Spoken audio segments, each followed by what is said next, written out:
Manejamos algunos conceptos, pero creo que muchos de ellos los pronunciamos como por inercia. Entonces hablamos de justificación, hablamos de santificación, hablamos de llenura del Espíritu Santo, pero a la hora de la verdad, cuando uno habla con un creyente y le dice ¿qué es para ti esto y aquello?, no lo saben explicar. Entonces se vuelven como palabras conocidas, pero realmente en el fondo no sabemos qué significa cada una de ellas. Y pasa el tiempo de nuestra vida cristiana y de pronto ahí podríamos hacer una reflexión. ¿Hace cuánto usted conoce de nuestro Señor Jesucristo? ¿Hace cuánto usted, se convirtió al Señor como se manifiesta comúnmente? ¿Hace cuánto? ¿Y qué tan profundo es el conocimiento cristiano que usted tiene? ¿Y cuál ha sido su avance? Y de pronto tendríamos que llegar a una pregunta, bueno, realmente, ¿cuál ha sido su transformación? Porque es que siempre decimos que la vida cristiana nos cambia, ¿o no? Que la vida cristiana nos transforma, y el interrogante es, ¿cuál ha sido tu transformación? Si realmente has experimentado una transformación en tu vida por efectos de la vida cristiana. Y en muchas ocasiones no nos damos cuenta que esos cambios, que esa transformación, diríamos que deben ser necesarios en nuestra vida cristiana, no solamente para beneficio propio, sino porque ¿cómo le vamos a ayudar a otros? ¿Cómo le vamos a llevar el evangelio a otros? ¿Cómo le vamos a hablar de aquel que cambia vidas si realmente en nuestra vida no hemos experimentado un cambio para ayudar a otros? Y el apóstol Pablo, en una de las cartas a una de estas iglesias de aquella época, le escribe y resalta precisamente un tema como el que estamos planteando. Y veamos de qué se trata. Vamos a las Sagradas Escrituras y los invito, hermanos, para que abran sus Biblias en la carta de Pablo a los Efesios, capítulo 5. Voy a leer el versículo en el que yo me quiero enfocar, pero luego me devuelvo y vamos a leer desde el versículo 1 hasta el 21. Pero el versículo donde yo me quiero centrar es el 18 del capítulo 5 y dice la palabra del Señor: no os embriaguéis con vino, en lo que hay disolución, antes bien sed llenos del Espíritu Santo. ¿Por qué vamos a leer desde el versículo 1? Como siempre les decimos, no debemos extraer un versículo al azar, sino que cada versículo, cada porción de la Biblia la debemos enmarcar dentro de un contexto, es decir, de qué se viene hablando. ¿Correcto? Entonces vamos a leer, porque podríamos empezar aquí a hacer la predicación, pero creo que muchos nos quedaríamos en el aire. Entonces leo la palabra en el nombre del Padre, del Hijo y del Espíritu Santo. Amén. Sed pues imitadores de Dios como hijos amados, y andad en amor, como también Cristo nos amó y se entregó a sí mismo por nosotros, ofrenda y sacrificio a Dios en olor fragante. Pero fornicación y toda inmundicia o avaricia ni aun se nombre entre vosotros, como conviene a santos, ni palabras deshonestas, ni necedades, ni truhanerías que no convienen, sino antes bien acciones de gracias. Porque sabéis esto, que ningún fornicario o inmundo o avaro que es idólatra tiene herencia en el reino de Cristo y de Dios. Nadie os engañe con palabras vanas, porque por estas cosas viene la ira de Dios sobre los hijos de desobediencia. No seáis, pues, partícipes con ellos, porque en otro tiempo erais tinieblas, mas ahora sois luz en el Señor. Andad como hijos de luz, porque el fruto del Espíritu es en toda bondad, justicia y verdad. Versículo 10, comprobando lo que es agradable al Señor. Y no participéis en las obras infructuosas de las tinieblas, sino más bien reprendedlas, porque vergonzoso es aún hablar de lo que ellos hacen en secreto. Mas todas las cosas, cuando son puestas en evidencia por la luz, son hechas manifiestas, porque la luz es lo que manifiesta todo, por lo cual dice: despiértate tú que duermes, y levántate de los muertos, y te alumbrará Cristo. Mira pues con diligencia cómo andéis, no como necios, sino como sabios, aprovechando bien el tiempo, porque los días son malos.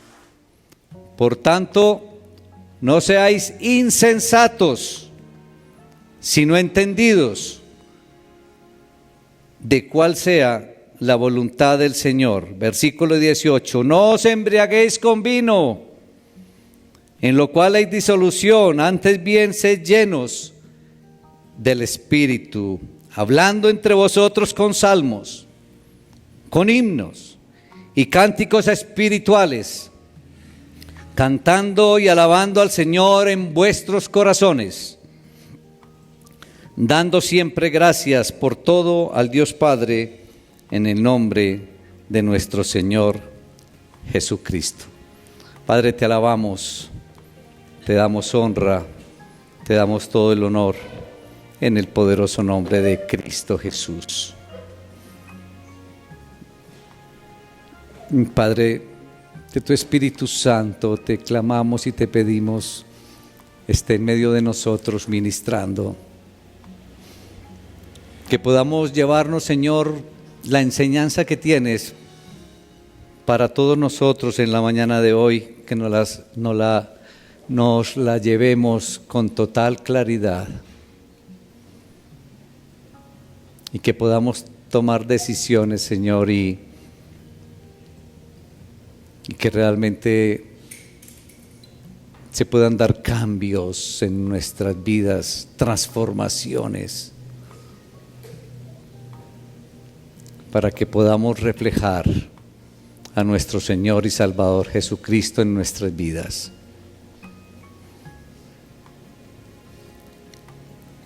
Y que podamos entender, Señor, qué es esto de la llenura del Espíritu Santo.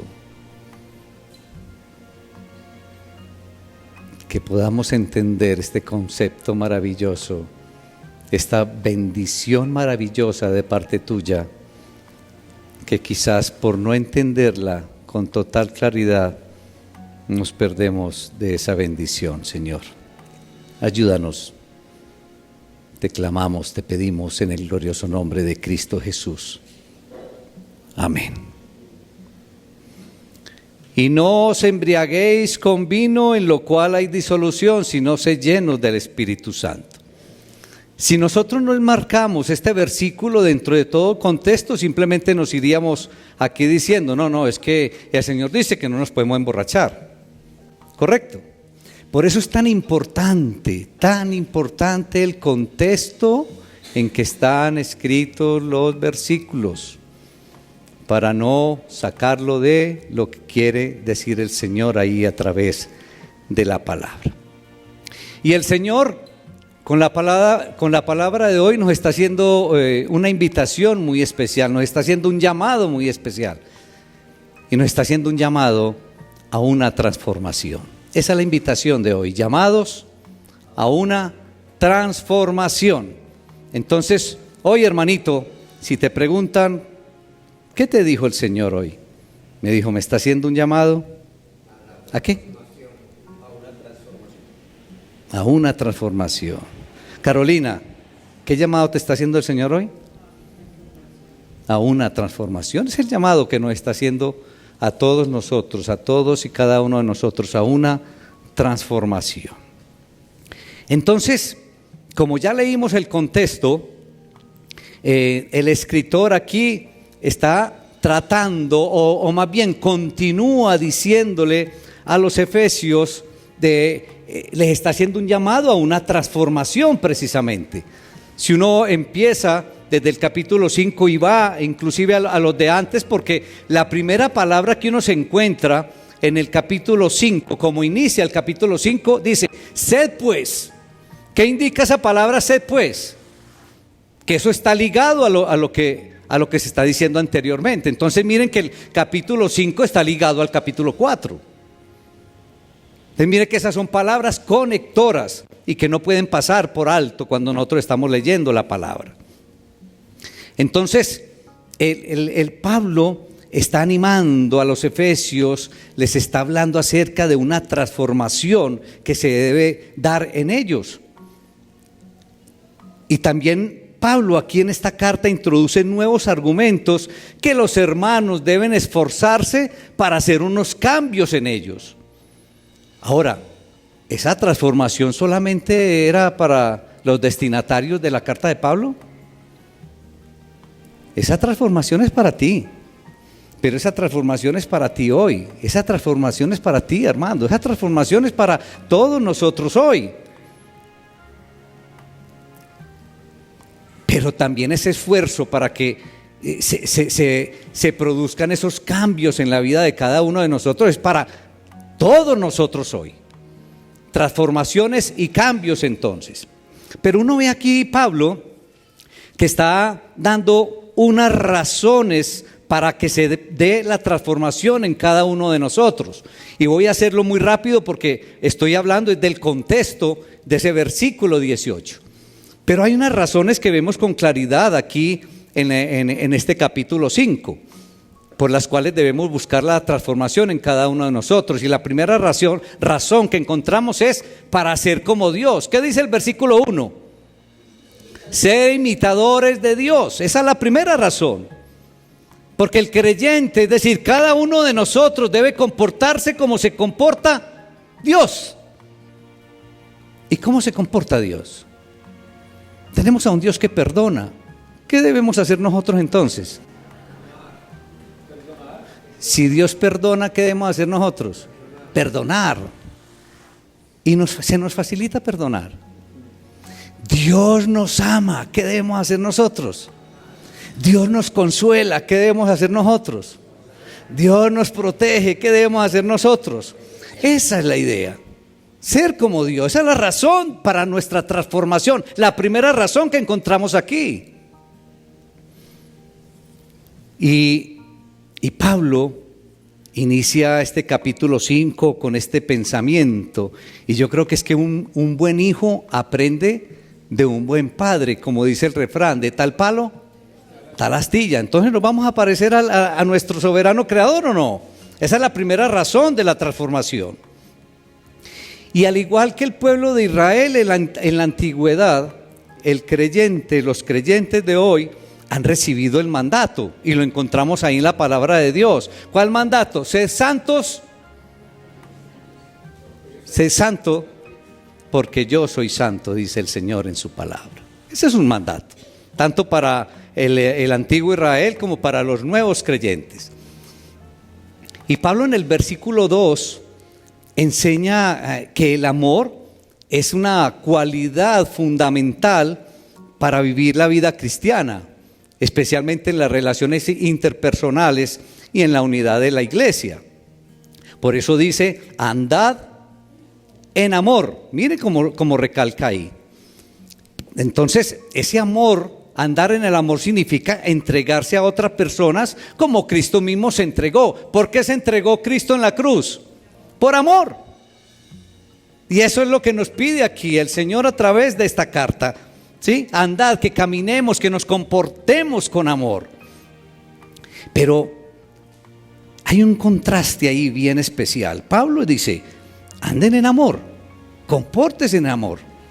Pero si ustedes van a los versículos 3 al 5, habla completamente de lo que es totalmente contrario al amor.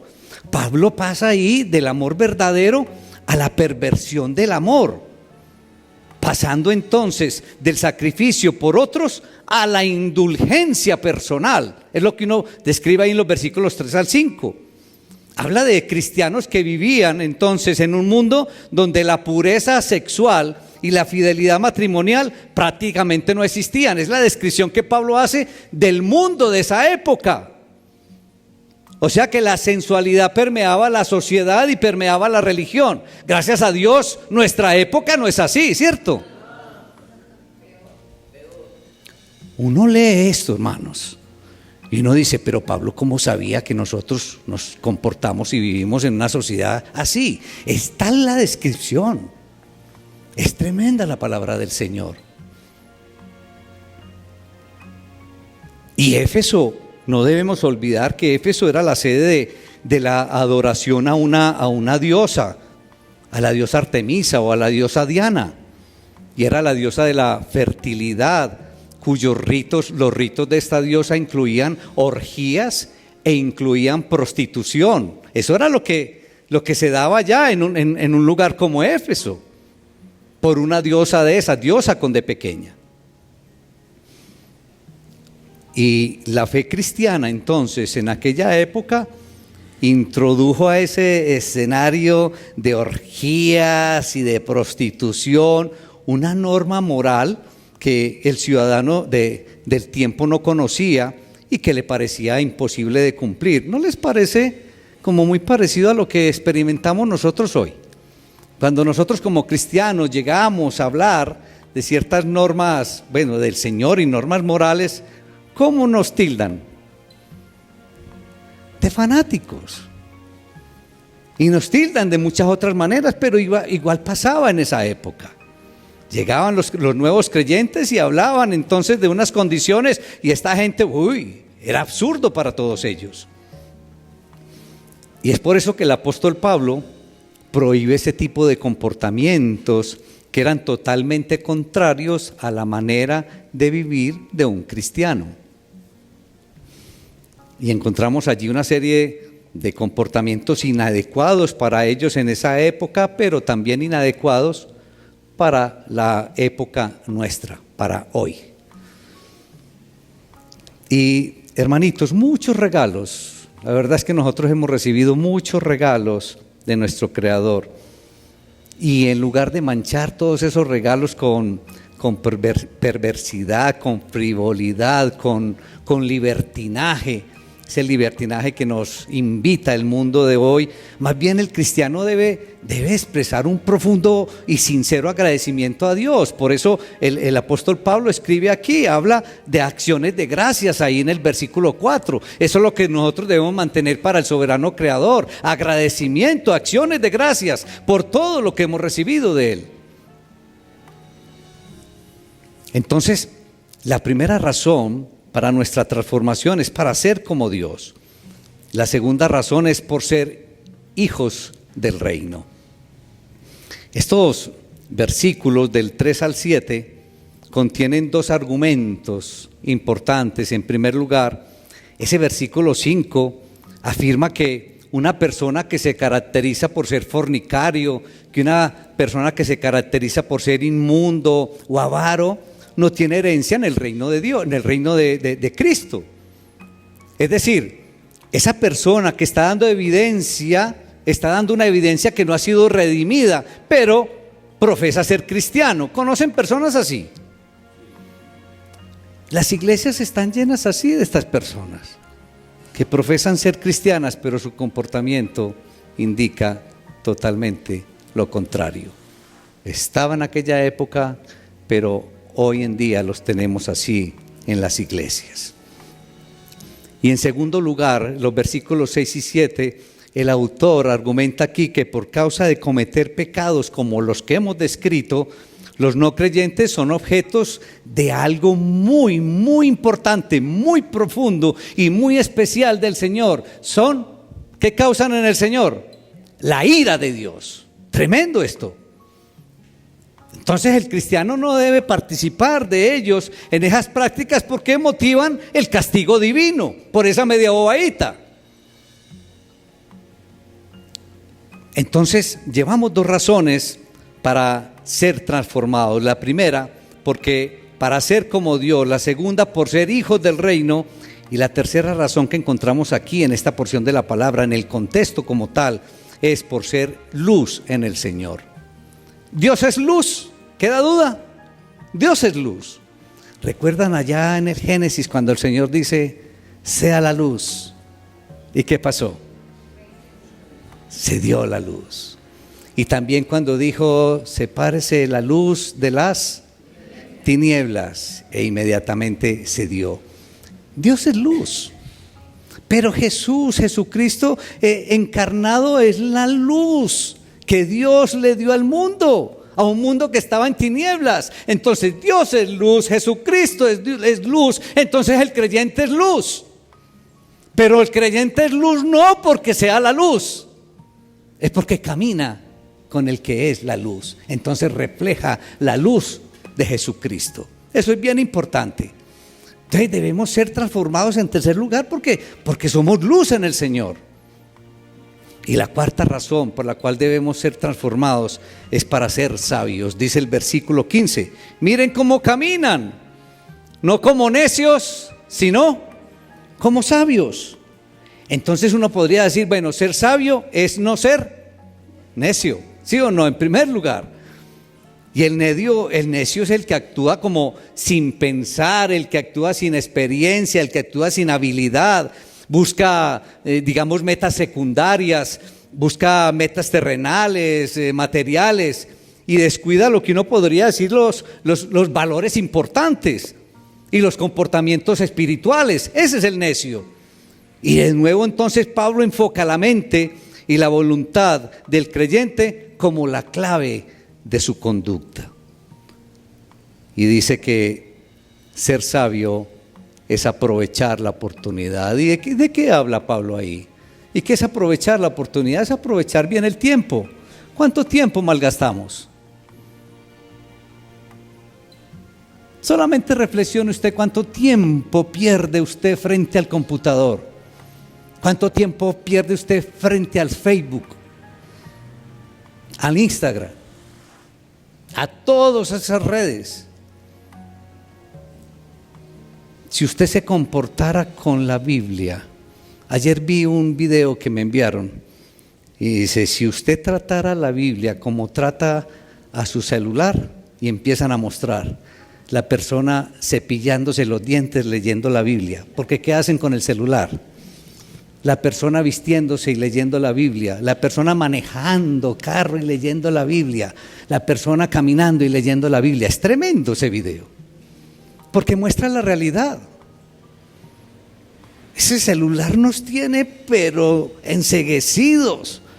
¿No notan ustedes que ya los jóvenes están aquí, tienen un problema en la nuca? Porque estén aquí, ya no levantan la cabeza, no saludan. Es un problema. Aprovechando bien el tiempo, aprovechando las oportunidades. Y entonces ser sabio es entender la voluntad de Dios. ¿Cómo voy a entender yo la voluntad de Dios sin leer la palabra? ¿Cómo voy a entender yo el carácter de Dios sin leer la palabra? Entonces, pregúntate por ahí, ¿eres necio o eres sabio? Sabio es el que conoce la voluntad de Dios. ¿Qué eres entonces? No te engañes. No te engañes. Entonces la persona inteligente y sabia averigua cuál es la voluntad de Dios. ¿Y dónde se averigua cuál es la voluntad de Dios? En la palabra. Y así evita entonces, ojo, si estamos hablando de transformación, así evita entonces los pecados del viejo hombre y empieza a comportarse como el nuevo hombre. Esa es la transformación. Y para que mostremos entonces fruto, los frutos que habla ahí, el fruto de bondad, de justicia y de verdad, que habla ahí Pablo en esta misma carta y en este mismo capítulo. Hemos visto entonces 4 razones rápidas de por qué ser transformados. Pero ahorita hablemos de cómo podemos ser transformados a partir del versículo 18. ¿Cómo podemos ser transformados? Entonces nos dice la palabra: no os embriaguéis con vino, en lo cual hay disolución, es decir, en la cual hay desenfreno, podríamos decir, sino sed llenos del Espíritu. ¿Qué encontramos ahí? En ese versículo encontramos una prohibición. ¿Cuál es la prohibición? No se emborrachen, es la prohibición. ¿Y cuál es el mandato? Ser llenos del Espíritu Santo. Prohibición y mandato. Ahora, cuando uno analiza, recuerden que uno primero debe entender en la época todas las situaciones para luego traerla a nosotros hoy. Y el vino se usaba como un estímulo de aquella época de compañerismo, de manera de vivir, de esa parte social. Ahí se usaba mucho el vino. Pero además el contraste entre el vino y el Espíritu Santo tiene, digamos, un trasfondo religioso. Podríamos hablar entonces del trasfondo religioso de la embriaguez. Se sabe que en esta ciudad de Éfeso, lo dijimos ahora, tenían una adoración por una diosa. ¿Recuerdan el nombre? Diana, ¿sí? O Artemisa. Pero también tenían otro dios, con D pequeña, que se llamaba Dionisio, ¿sí? Entonces resulta que en estos cultos paganos, el propósito entonces de las actividades en la congregación era, digamos, embriagarse y comer carne cruda, incluso. Pero el propósito era que ese Dios entrara en el cuerpo de cada uno de los participantes en esta actividad y que lo llenara. O sea, que fuera llenado por ese Dios Dionisio. ¿Sí? Van captando el ejemplo de lo que se usaba paganamente en esa época. Entonces Dionisio, ese Dios con D pequeña, debía poseer y controlar a la persona para que tuviera la fuerza y la sabiduría y obtener así la capacidad de hacer la voluntad de ese Dios Dionisio. E incluso hasta de hablar de profecías inspiradas encuentra uno ahí en la historia. Entonces de ahí salían, imagínense ustedes, esos cultos, y eso terminaba en orgías, y supuestamente las personas sentían alivio de tensiones y sentían alivio de presiones. Entonces, ¿sí me estoy haciendo entender lo que usaban? Entonces había una llenura ¿de quién en ese momento? De Dios. ¿De cuál Dios? De Dionisio. Había una llenura, ojo. Y esa llenura empezaba ¿con qué? Con vino. Entonces ahora están entendiendo ese versículo 18 ahí: no os embriaguéis con vino, en lo cual hay disolución, sino que sean llenos del Espíritu. Ahí entiende uno por qué ese versículo ahí. Qué belleza esto. No se embriaguen con vino, en lo cual hay disolución. Disolución significa una vida desenfrenada, abandonada a los excesos y al libertinaje, y eso era lo que se daba con el vino. Entonces la prohibición de embriagarse y la exhortación a ser llenos del Espíritu forman un contraste total. Es totalmente diferente lo que estamos hablando. Aquí con el vino y todo estábamos hablando de una llenura del Dios. Pero aquí con esta llenura del Espíritu Santo estamos hablando de la llenura del Espíritu Santo, del único y verdadero Dios, de nuestro soberano Creador. Y dice la palabra ahí: sean más bien llenos del Espíritu Santo. ¿Cuántas veces hablamos de la llenura del Espíritu Santo? ¿Qué es para usted la llenura del Espíritu Santo? ¿Qué significa la llenura del Espíritu Santo? Y entonces Pablo enseña que el ser controlado por Dios, con su sabiduría, con su fuerza, con su enseñanza y con su confianza, no puede ser producido por una borrachera con vino. Eso es lo que nos está enseñando Pablo ahí. Es por medio de la llenura del Dios verdadero que uno es controlado por Él y que hace entonces su voluntad. Esa expresión, ser llenos del Espíritu Santo, es muy profunda, iglesia. Dice mucho. Y el mandato afirma que es, ojo, y esta parte es muy importante, ese mandato indica que es responsabilidad del creyente la llenura del Espíritu Santo. Y ahí es donde nos equivocamos. Y que esto entonces no es opcional ni es automático. Y que el cumplimiento de este mandato depende del individuo. ¿Se da cuenta lo que estamos recibiendo hoy? Que la llenura del Espíritu Santo depende de ti, Santiago. Tremenda responsabilidad. La llenura del Espíritu Santo depende de ti, Mónica. Porque miren lo que dice. Si no dependiera de cada individuo, no diría. Y dice, claro, sean más bien llenos del Espíritu Santo. O sea que esa responsabilidad depende del individuo, de cada uno de nosotros. En segundo lugar, la participación del cristiano, ojo, entonces ya ahora la pregunta es, bueno, ¿y si esto depende de mí, cómo? ¿Cómo hago? Ahora veamos entonces cómo es esa participación de cada uno de nosotros en la llenura del Espíritu Santo.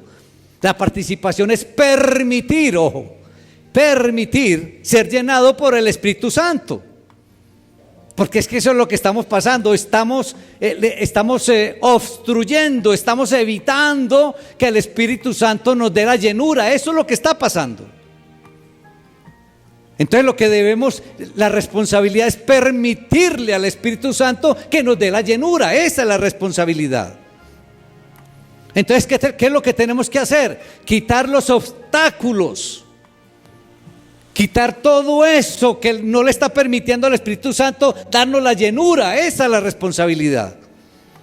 Para que entonces Dios haga lo que quiere hacer en nosotros. Y en tercer lugar, la llenura del Espíritu Santo no es un privilegio de algunos cristianos especiales. Todos tenemos la oportunidad de recibir la llenura del Espíritu Santo. Esto no es para personas especiales. La llenura del Espíritu Santo es para ti, Francisco. La llenura del Espíritu Santo es para todos, que cada uno de nosotros. Esto no es para personajes especiales. Entonces pregúntate, ¿por qué no tienes la llenura del Espíritu Santo?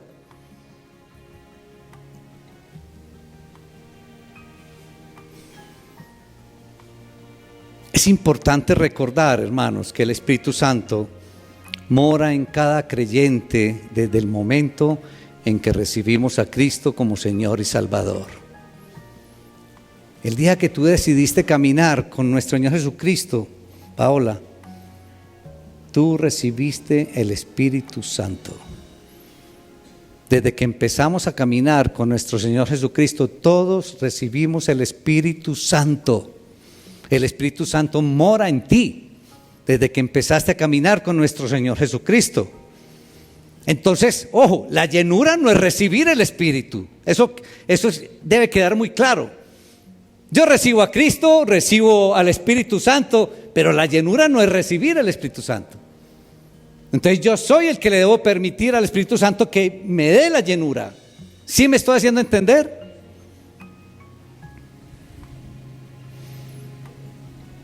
¿Saben algo, iglesia? Miren, el texto de hoy señala varios elementos relacionados con la llenura del Espíritu Santo, los cuales debemos comprender con total claridad si es que vamos a lograr ese estado de la llenura. Si no entendemos con claridad qué es la llenura del Espíritu Santo, nunca la vamos a obtener. Lo primero que debemos tener claro en el tema de la llenura del Espíritu Santo es que Dios desea llenarnos de su Espíritu. Es la primera claridad que debemos tener. Dios desea llenar a todos y cada uno de nosotros de su Espíritu. No debe existir ninguna duda al respecto de este tema. Dios quiere darnos la llenura del Espíritu Santo y entonces no es necesario clamar, no es necesario insistir, no es necesario patalear, mis hermanos, para que nos conceda el estado de la llenura del Espíritu Santo. ¿Ustedes recuerdan cuando nuestro Señor Jesús le dijo a sus discípulos: si ustedes siendo malos saben dar buenas dádivas o buenos regalos a sus hijos, cuánto más vuestro Padre Celestial les dará el Espíritu Santo a los que se lo pidan? El Señor entonces nos anima a todos a ser llenos del Espíritu Santo, porque Él es el más interesado en que todos sus hijos tengan la llenura del Espíritu Santo. En segundo lugar, la llenura del Espíritu Santo no se puede dar en un recipiente que está lleno de otra cosa. Si yo tengo, este vaso está lleno de agua. Si yo quiero llenarlo con leche, ¿qué debo hacer? Vaciarlo, ¿cierto? Entonces empecemos a vaciarlo. Si yo quiero llenarlo con otro líquido, yo debo vaciarlo. Es lo que pasa con nosotros, hermanos. Para tener la llenura del Espíritu Santo, nosotros tenemos que vaciar toda la basura que tenemos en nosotros para que el Espíritu Santo pueda llenarnos a nosotros. ¿Qué tanta basura tienes? Ahí estamos entendiendo entonces por qué no experimentamos, por qué no vivimos la llenura del Espíritu Santo.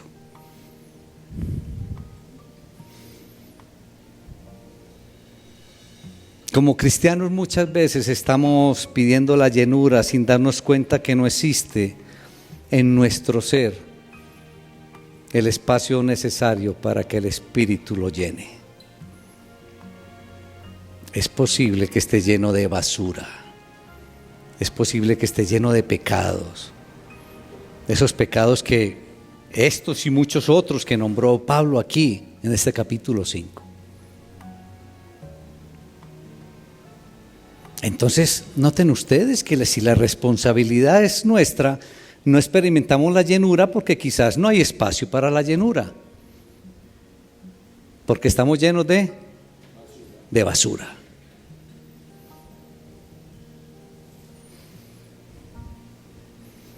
Entonces, la única manera en que podemos experimentar la llenura es que estemos vacíos. Y la única manera que estemos vacíos es por medio de la cruz. Pero no estoy hablando aquí acerca del tema de la conversión, sino de la negación de uno mismo. De la negación de uno mismo por la cual, digamos, como nuestro ser muere para darle lugar a Dios en nuestras vidas. Es a eso que me refiero.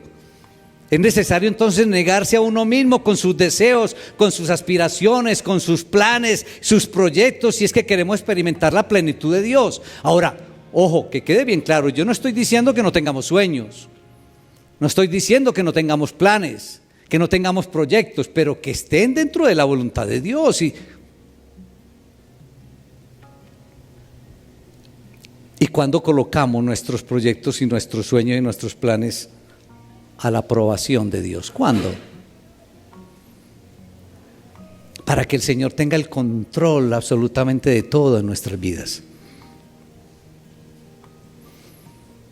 Y en tercer lugar, la llenura del Espíritu Santo es un estado que, según la analogía que escoge Pablo aquí en esta carta a los Efesios, puede ser comparada al estado de embriaguez que produce el vino. Y creo que aquí no se trata de esto, no se refiere tanto a la alegría que demuestra una persona cuando se ha pasado de copas, esa alegría que presenta una persona cuando está borracha, no. Aunque no podemos negar que la llenura del Espíritu Santo de todas maneras experimenta la persona o experimentamos un gozo, aún en las situaciones más adversas. Pero creo que el apóstol Pablo aquí hace referencia al estado de influencia o de control que ejerce el vino sobre la persona. Cuando una persona está borracha, pierde los sentidos y creo que como que no se coordina lo que se quiere con lo que le quiere transmitir a los pies y a las manos. ¿Es así o no?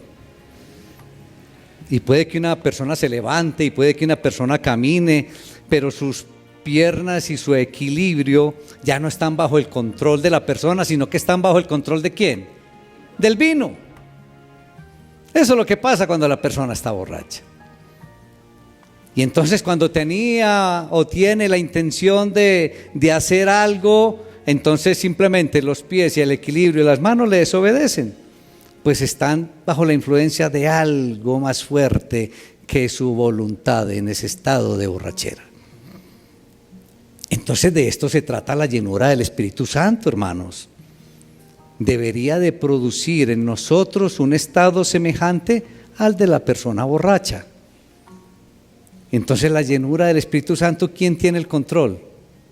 Dios, no nosotros, Dios. Así como en la persona borracha el control lo tiene el vino, en la llenura del Espíritu Santo el control lo tiene Dios. Ahora sí me estoy haciendo entender en qué consiste la llenura del Espíritu Santo. Cuando el control completamente de nuestras vidas lo tiene nuestro soberano creador. Es decir, es tan fuerte la presencia del Espíritu en nosotros que aun cuando procuramos, cuando tenemos la llenura del Espíritu Santo, cuando procuramos hacer lo que la carne nos pide que hagamos, no se hace porque hay una fuerza mayor que está en control, la fuerza de Dios. Ahora sí me están entendiendo qué es la llenura del Espíritu Santo. Pero creo que nosotros nos estamos encargando de no permitirle al Espíritu Santo darnos la llenura, porque tenemos ocupado el espacio con basura. En conclusión, hermanitos, donde hay pecado, no puede haber llenura del Espíritu Santo. Eso sí es completamente claro. Donde hay pecado no puede haber la llenura del Espíritu Santo. Por tanto, debemos dejar de justificar y excusar nuestros actos de desobediencia. Debemos limpiarnos del pecado para poder recibir la llenura del Espíritu Santo. En segundo lugar, el cristiano debe renunciar a ese espíritu rebelde y egocéntrico que desea hacer las cosas bajo su propia voluntad y dejar a Dios que gobierne su vida, porque somos rebeldes y egocéntricos y por eso no podemos tener la llenura del Espíritu Santo. Entonces debemos entregarle nuestra vida al control de Dios para poder cumplir la voluntad del Señor. Y en tercer lugar, debemos depender del poder del Espíritu Santo en nuestra vida y no depender de nuestra sabiduría y de nuestra inteligencia y de nuestra fuerza humana para obedecer a Dios. Los animo, hermanitos, los animo a empaparse de la palabra de Dios. Los animo a gozarse de la palabra de Dios, a meditarla, a obedecerla. Y así estarás motivado y guiado a tomar decisiones en la voluntad de Dios. No hay otra manera. Si tú no lees la palabra de Dios, no tienes forma de estar haciendo y de tomar decisiones en la voluntad de Dios. Es imposible. Los animo, hermanitos, a que practiquen una vida de una constante oración, y así tendrás una vida limpia y una vida consagrada a Dios. Lee la palabra de Dios, ora, dedícale tiempo a la oración. Somete tu vida al señorío de Cristo. Y ya muchos de ustedes saben en qué consiste que Jesucristo sea nuestro Señor. Ya lo hemos explicado aquí en la Academia Bíblica, a los que asisten a la Academia Bíblica. Y cuando sometemos nuestra vida al señorío y al poder de Cristo, el Espíritu Santo estará en completa libertad entonces de llenar y controlar tu vida y de guiarte y de protegerte. No hay otra manera. Vamos pues, iglesia, vamos pues a permitir que el Espíritu Santo que mora en ti te pueda bendecir con su llenura.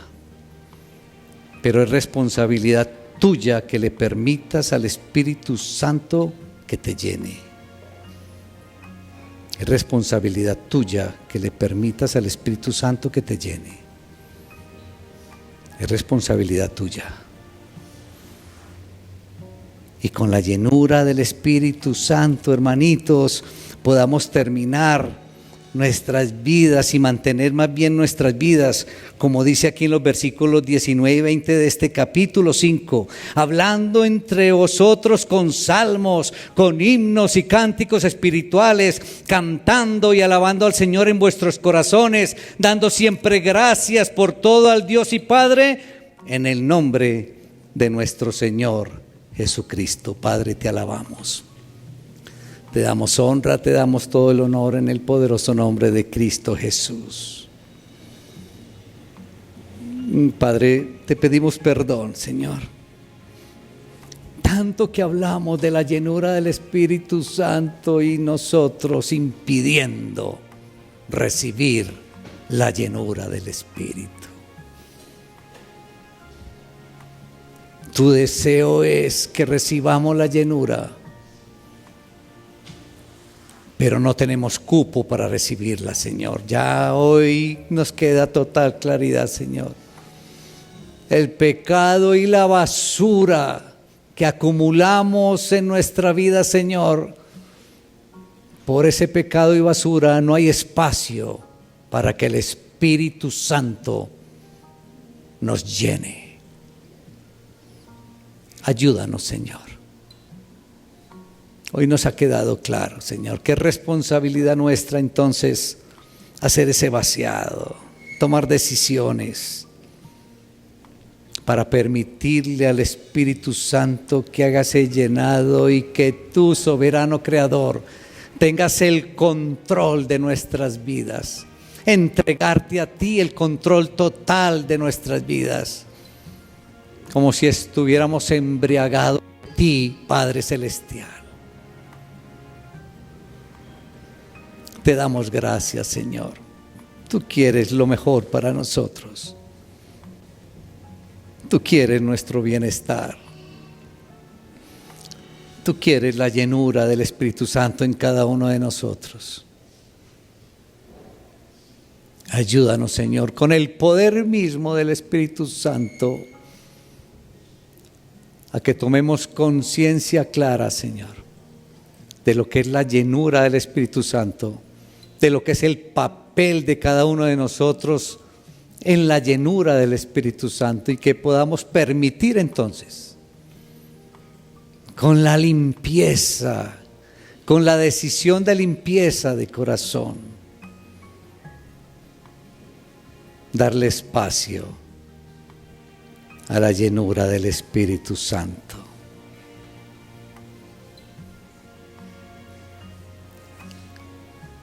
Y no dejar, Señor,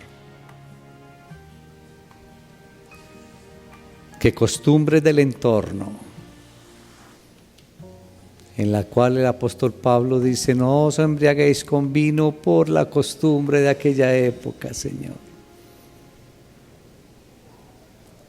Qué pena contigo, Padre Celestial, que aún hoy nosotros nos dejemos engañar